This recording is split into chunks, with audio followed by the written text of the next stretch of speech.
Hey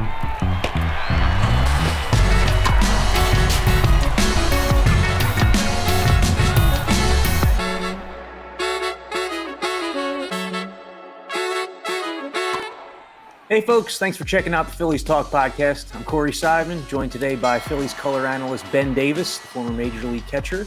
We're both down here in Clearwater, Florida, recording this on a Thursday as the Phillies are in nearby Dunedin to face the Blue Jays.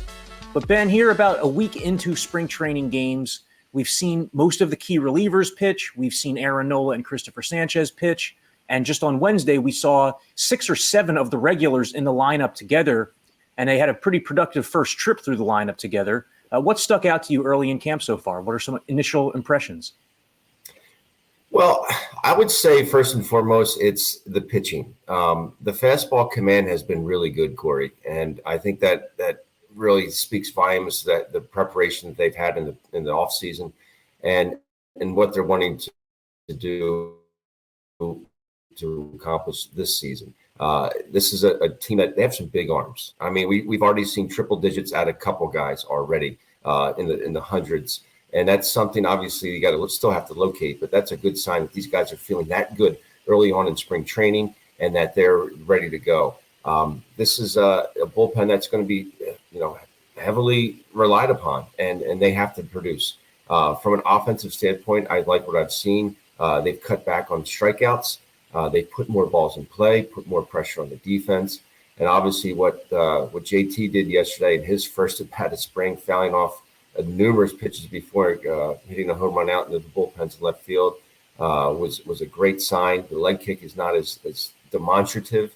So I think that's going to prove big dividends for him personally. And then what Alec Bohm did yesterday with his, he had a home run, 2-run homer and a double off the fence in right field. That's a very good sign as well. So I think this team has a bitter taste in its mouth from last season. I think they have a lot to prove this year. I was talking to Whit Merrifield yesterday, and he was referring to the beginning of his career with the Royals, where he came up after they had made those 2 really deep playoff runs, and he didn't get to experience the same sort of postseasons as those teams. And I just said to him, you experienced it firsthand, how it's difficult for a team to get that far year after year after year. It's a long season. You deal with the disappointment. So I asked him, what makes you believe that this team has the ability to overcome that?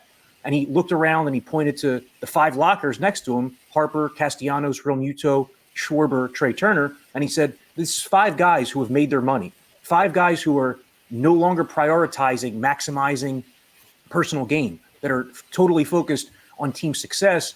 And there's so many of these guys around the clubhouse. You have different eras and age groups within that clubhouse, but it really does seem that when I just think back to previous Phillies teams that I've covered, there's a unique closeness to this group that goes beyond the baseball field. Yeah, it's definitely it's hard to put your finger on it. And when you have it, I've been on a couple teams that are that close, and it's a joy to go to the clubhouse every day.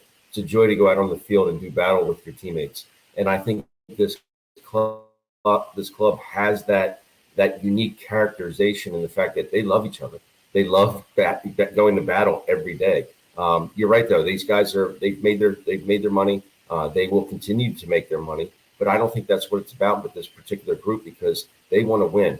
They got a taste of it, obviously, 2 years ago, going to the World Series and ultimately losing, but to the Astros. But this is a group, I think, that are poised to win. They know it's their time right now. There's only a small little window that these guys have to go out there and win a World Series, and they know it's right now. But having someone like Whit Merrifield say that, it means a lot, because he's been through the trenches. He's had some lean years on some lean ball clubs, but he's always been a professional about going about his business. And I think these guys have a different mindset going into this season. We have our third man, Spencer McKercher, in the house. Spencer, you there? There he is. The producer extraordinaire. Spence was down here in Clearwater the first week leading into games, getting a lot of good interviews with guys like Mick Abel. And what stuck out to you in the first few days you were down here, Spence, before you came back up north? I think just piggybacking off of what you guys were just talking about, you can tell these guys in the clubhouse are just so engaged with each other, constantly going back and forth, messing with each other, but also, helping each other, whether it's talking about life, whether it's talking about baseball. it was really great to be down there. It's talking to some of the guys too, just, some one-on-ones. Everyone's just in good spirits. I think the bad omen that was left in people's heads from last year, I think are gone, and they're strictly focused on the team this year, and continuing to prove and get back to that World Series in 2024. Ben, I just wanted to ask you, man. Me and Corey were kind of discussing off the pod a little bit. Some of these guys, pitching wise, as you guys were just discussing, were having trouble, kind of struggling the first few appearances of the spring. What's that like for guys like Connor Brogdon, Nick Nelson, especially when you were catching and helping those guys that are still trying to fine-tune some things, but also have that pressure of, hey, I got to make this big league team this year?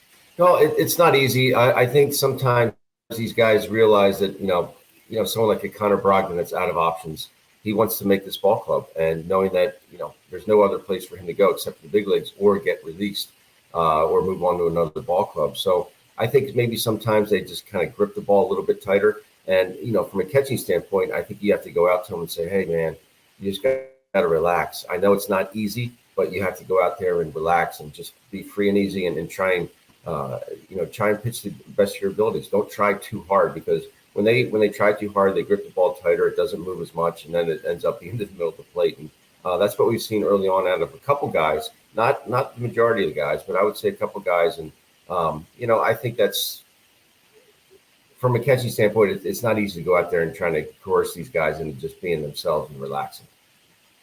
Well, so like one guy who did hit the ground running for his first start was Cristopher Sanchez. He pitched 2 innings real crisp in Fort Myers on Tuesday against the Twins, and he showed a couple new wrinkles that could potentially take him to another level, Ben. I mean, he had this cutter that he was working on. He said he threw onto Carlos Correa that surprised Correa. It froze him, and he said, that's exactly the result I'm looking for. Give him one more weapon going in on righties. And then he also showed increased velocity. I mean, Cristopher Sanchez last season, his fastball averaged 92.2 miles per hour. This game the other day in Fort Myers, we're talking February 27th, he was averaging 95.5, so significantly up. And we know that it's in there because this is a guy who threw upper 90s earlier in his career with the Rays before he was traded to the Phillies. Granted, he was a different pitcher back then. He didn't have command. He was in more of a relief role back then. The big question is whether he can maintain the command with that increase in velocity. But looking at him, looking at how much weight he's put on, strikes me as a guy who might be able to not only replicate what we saw in the second half last season, but perhaps ascend even higher. Without a doubt. I mean, you look at him, he could be a power forward in the NBA. This is a big dude we're talking about, and he relies on a late movement. He gets that late movement, and he can stay off of barrels. Obviously there's a big difference between 91, 92, and also 95, 96. So if he can sustain that with that good hard sinker, that's only going to make him a lot better. But he has put on a little bit of bulk, which is a great thing. But as long as he can continue to use his legs, not use his arm as much, it's going to save his arm, preserve him for later on in ball games. And I think that's something that, you're going to help him out. But I think a cutter would be a tremendous pitch for him to offset the slider and the changeup as well. But yeah, noticing that increase of velocity, it means a lot. And I think he does have the body type that he can sustain that. It's only going to make him better, and he can get deeper into ball games. But he's a guy that pitches really off of confidence. We heard Rob Thompson last year say he doesn't really, if he has the first couple good innings, then he really gets that confidence. I think he can take that confidence right out of the bullpen into the game, and it's only going to help him out. So, Sanchez was a big surprise for the Phillies last year. So was a guy like Jeff Hoffman, who wasn't even, on the, really in the picture at this point last year, wasn't signed until the season had begun.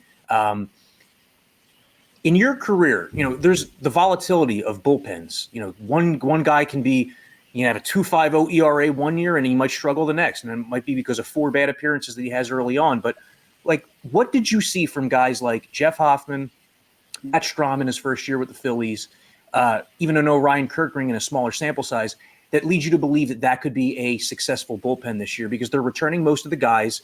6 out of 8 relievers look like they have the job spoken for. And on paper, it looks like you have 3 righties and 3 lefties you can trust. But, in my mind, there's a big difference between having 6 guys you can trust and having 4 guys you can trust, right? And that's all about how they perform this year. But, what do you think about guys like Hoffman, Kerkering, Strahm being able to do or repeat what they did in 2023? Well, first and foremost, I see guys there, Corey, that want the baseball. And that speaks volumes of a guy. Some guys say, oh, I want to pitch, But when it comes to it, when they get out on the mound, you see that fear in their eyes, that trepidation. These guys don't have that. And that's awesome to see. From a catching standpoint, you want that guy on the mound. Not to sound like a few good men, but you want him on that mound. You need him on that mound. But it's and people feed off that. Their teammates feed off that, and that is something that goes a long way. But I think with regards to Hoffman, Jeff Hoffman last year, he was a guy that was basically Bryce Harper's pitcher to get Bryce ready for the season, and he really opened up some eyes. And I think he had an opportunity. He ran with it. And he took advantage of it. With Kerkering, the guy can just flat out miss some bats. I'd like to see him throw some more fastballs. It's something they're trying to get him to do a little bit more in spring training this year, is to throw that good hard fastball. He's got a fastball that's in the high 90s. Might as well use it to go along with that obviously devastating slider. And with Matt Strahm, he's so versatile. He can give you 2 innings, maybe even 3 innings. We saw him start last year. But he has a lot of versatility for Rob Thompson and Caleb Cotham, in the fact that, he can come in and get lefties out. He can get righties out. He doesn't walk guys. He competes. He's competitive in the strike zone. And, I think these guys, they want the ball. And you talk about another group. I know we talk about the offensive unit, but this is a bullpen unit that gets along extremely well, and they feed off each other. So that's good to see that also. I agree. Yeah, the bullpen stuff, I feel like some of those guys, like, I talked to Jose when I was down there, Alvarado, and his point was like, hey, I'm happy wherever Rob's going to put me. Wherever he wants me, I'm going to be happy. So I'm interested to see how that plays out. Ben, being at the game yesterday, obviously we saw Bryce for the first time, his first action. Looked okay in the plate, but his defense, playing first. I know he's been working with Bobby Dickerson every day down there. Every morning they're on that half field working for 30 minutes to an hour almost every day, just personal one-on-one time. He made some good plays on the field yesterday against the Braves. What are your first impressions of Bryce there at first? Well, Bryce is a professional, and he doesn't want to be, for lack of a better word, he doesn't want to be embarrassed out on the field. He puts his heart and soul into everything he does on the baseball field. And if he's going to go out there and play first base, he's going to be prepared. He's going to be the guy that has no doubts. I mean, we saw a double play yesterday. Ended up being a 3-6 double play. So the ball was hit to his left, so he stepped on the bag and threw it to Weston Wilson at shortstop for the 3-6 double play. Excuse me. That is something that you have to think about beforehand. Okay, if the ball's hit here, where am I going to go with it? If the ball's hit here, where am I going to go with it? How many outs are there? Constantly keep looking at the scoreboard to see. The scoreboard will tell you a lot about how to play the game.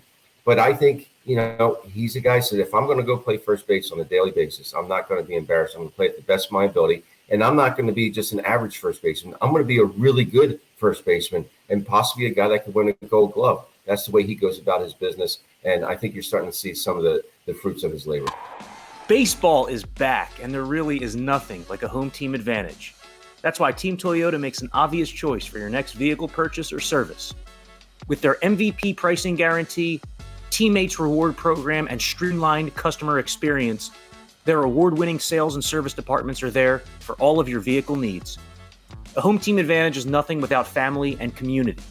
Their employees are part of the family, part of your town, and we're all part of the team. Visit teamtoyota.net and choose one of their 3 locations in Langhorne, Glen Mills, or Princeton.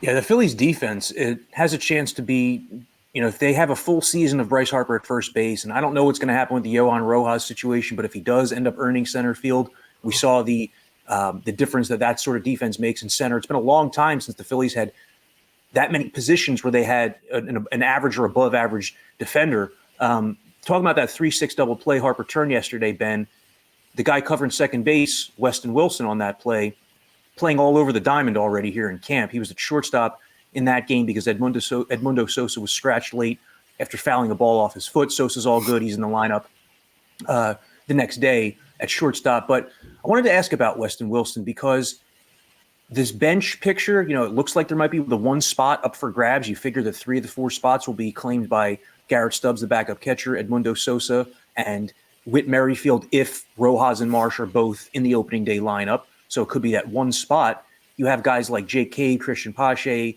Weston Wilson. You have darker horse candidates that are more like less versatile, for example, like a Derek Hall. But Wilson, when you look at the combination of the offensive season he put together last year at AAA, he held his own offensively in the majors in a cup of coffee, plays all these positions, is athletic, can run, can play defense. Seems like he checks off a lot of the boxes you would want out of a bench piece. He does.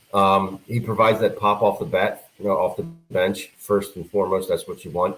But I said to Tom on the broadcast yesterday, so he was initially slated to be the designated hitter in the game yesterday. How many designated hitters get taken out of the designated hitter role and then put at shortstop? So that shows the kind of versatility that this guy has. As you mentioned, he does check all those boxes. He can play all over the place, and he does provide that pop, right-handed pop off the bench. So I think it really bodes well for him in making this ball club. Lord knows he's earned it. He's talked about someone who's been through the trenches, but he's stayed afloat, and he continues to grind. And it's something I know that Rob Thompson really likes, and knowing that he can put him all over the field. I honestly, I wouldn't even be surprised if he could catch. That's how good this guy is. How athletic he is, and it's crazy because he's a big dude, and he's still that athletic and gets the job done. Plus, he's a great dude. So I always root for the good guys in this game. Dude, how about a quick story about Weston when I was down there. We were setting up a live stream for I think it was BP for some of the guys down there, and I had my AirPod in, from phone calls and whatnot, meetings while we were doing stuff down there, and I guess I dropped it, and I dropped it kind of far back, and Weston came up to me and was like, "Hey man, found this in the dirt 10 minutes ago, and I've been looking for you ever since." And I was like, "Dude, you had a lifesaver." So we kind of were joking around about that for a while there, and it was funny. I guess the Yankees on that Sunday, when they were having the no hitter, some of the guys were coming in off the field and having no idea about the no hitter and what was going on. And Weston was pretty fired up when he found out the no hitter, and then literally 3 pitches later it was done. So, and we can blame our good buddy Metco for that one. I think that was a big deal. That was a big deal. That no hitter. If they were able to put that together against the bit players on the Yankees who had all of their key guys over at the other game. But yeah, no, that was a dominant pitching performance by the Phillies that day. And it was good to see because it involved all the key relievers. But there have been a couple days in a row here where all the guys you'd want to see command from have exhibited command. The next one that we're going to see is Ranger Suarez is supposed to pitch on Friday in Lakeland against the Tigers. The Phillies have a split squad game with Aaron Nola scheduled to make his second start in Clearwater. Taijuan Walker, Zach Wheeler, there's nothing wrong. The Phillies are just ramping them up slowly. It's a long season. They want to be, playing for the next 8 months potentially, so there's no reason to rush guys this time of year. But, in talking about that bench situation just now, Ben, what do you make of this Johan Rojas situation? Because it has ripple effects on many other facets of the roster. What kinds of things do you think that he needs to show in this camp? I mean, obviously he needs to show offensive ability, but is there anything in particular that you're looking for from him at the plate? Get some bunts down. He's got to get some bunts down. He's going to have to hit. This is not a time. How do I say this? This is not a time for his development. This is a ball club that's been constructed to win and win right now. This is not a time for him to develop. I know he skipped the AAA level last year coming straight up from Reading, but we marvel at his defensive ability. And he had a play yesterday that I thought he had no business getting to a ball in the left center field gap from where he started in the right center field gap, and how much distance he covered, how much ground he covered, and caught it in stride like it was nothing. We do marvel at his defensive abilities. But having said that, he still has to hit. And he got a little exposed last year in the playoffs where it was pretty much he was an out. And I know he's facing better pitching, but he's going to have to hit. That's the bottom line. Again, this is not a time for his development. It's the time to go out there and compete and win ball games at the big league level as a team. So if he hits, yeah, he's going to play. But if he doesn't hit, I think there's some adjustments that can be made there. Put Marsh back in center field, put Whit Merrifield in left field on a daily basis. We know that Schwarber's going to play from time to time in left field just to give some guys some breathers. But he's going to have to hit and get bunts down. The guy is so fast. I don't know why he couldn't get a dozen hits a year bunting for a hit. Honestly, I think that's within him to do so, to get 12 hits a year, just laying a bunt down. Even if he doesn't get a quote-unquote hit, maybe the guy rushes the throw and throws the ball down the line. We saw that yesterday in a pickoff attempt. He off a lefty. Lefty ends up throwing it down the line, and Rojas ends up on third base from all the way from first base. So this is something that this guy can do. And if he continue to put pressure on the defenses, I think he's got a real good chance. Yeah, last season with Rojas, he had a little bit of success bunting, but it was almost like fluky success. It was like a lot of bunts right back to the mound where it would result in a sacrifice, but it probably shouldn't have. So the Phillies want him to be able to like angle those a little better, and it's a skill that you have to develop because, I mean, you know this as well as anybody, Ben. It probably isn't something that guys do as much in the minors as they used to. I mean, even guys like Rojas who are not power guys coming up, I would still imagine that it's not as much of a focus as it once was, right? It's definitely not. He even said that like they didn't work on it a whole lot when he was in the minor league level. And for me, it's kind of a wasted talent because, something I always wish I could do was run. I always ran hard. I just never was running fast.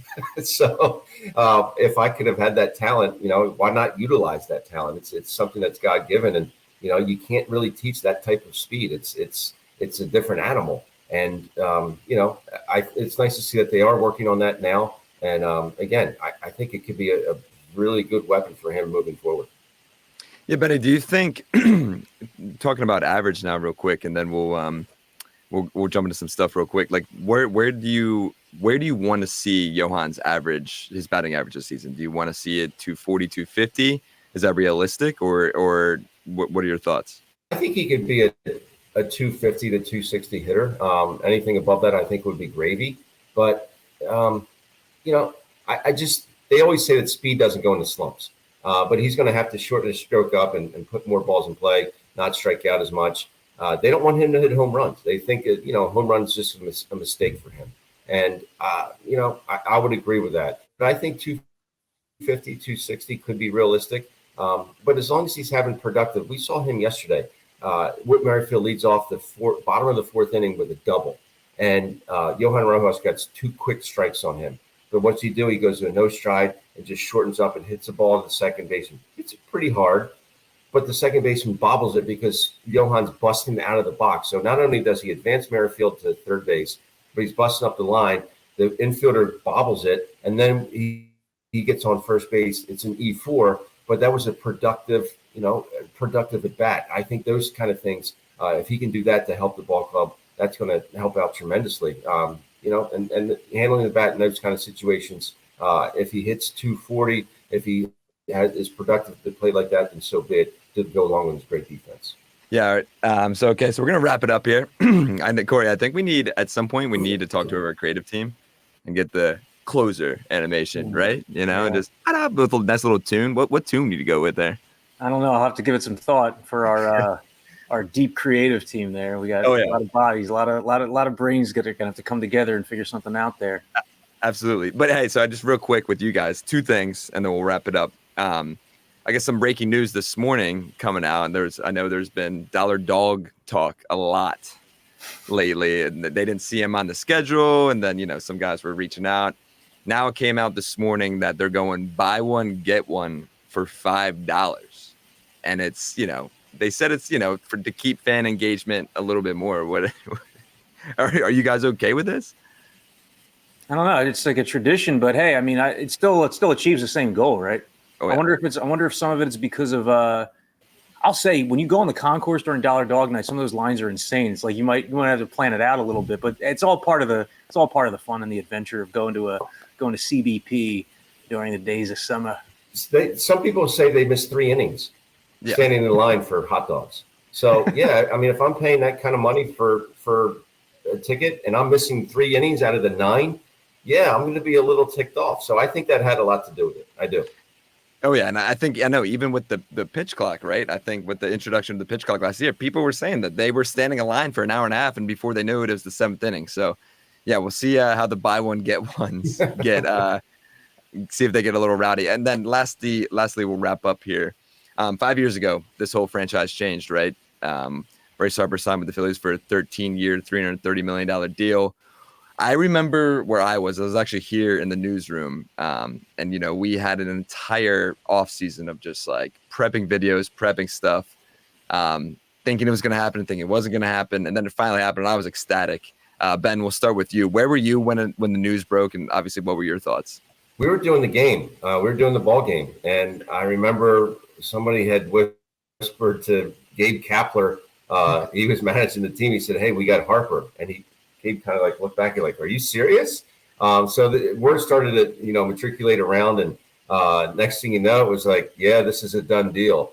And I remember being in the booth and thinking, man, this is changing the franchise. This is a franchise changing development. And he's been great. He's been absolutely awesome. The way he is engaged with the city, with this fan base, he's been everything you could have asked for, and look for that to continue. Yeah, I remember being in the newsroom at NBC Sports Philly when it happened. And again, it's the kind of thing that you're waiting on the news for months and months, and then it comes and everything freezes for a couple minutes, and then everything goes crazy, right? We asked Bryce Harper about this yesterday. He came out of the game, and one of the things he said is that, this is Bryce Harper talking, "I feel like this is my first normal spring training with the Phillies, actually. I feel like in 2019, I signed today, being February 28th, and I didn't show up until March. Then 2020 was off, pandemic year. 2021, we had the lockout. 2022, I'm hurt. 2023, I'm recovering from Tommy John surgery. Obviously, being able to get in spring for the first time and start it kind of normal is good." So, I think that's something that we kind of underrate with Bryce Harper, is that he really hasn't had a normal beginning to a year, and yet he's been able to accomplish all these different things. Right. It's why I look at like the first base defense, for example. I see a guy who might be able to become one of baseball's better defensive first basemen, given a full off season of mental work, of physical work in spring with Bobby Dickerson, and just knowing the type of gamer that he is and the perfectionist he is. So it just speaks volumes to what he's been able to accomplish, the way the franchise has changed. This is now a destination. Veterans want to come here, and it's pretty much gone, aside from winning a championship, it's pretty much gone as well as it could have. Wouldn't you say, Ben? Without a doubt.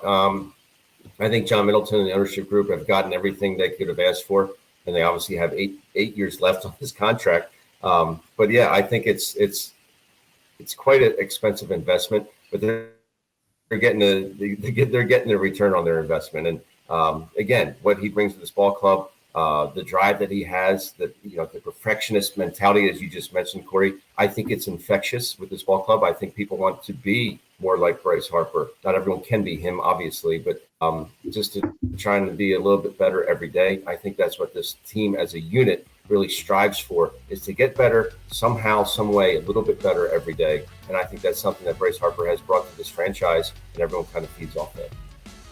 All right, well, that's going to do it for this Phillies Talk. Thanks a lot for everybody who checked it out. Be sure to check out all of our articles, videos, and more on NBCSportsPhiladelphia.com. Thanks, Ben. Thanks, Spence. We'll do it again soon.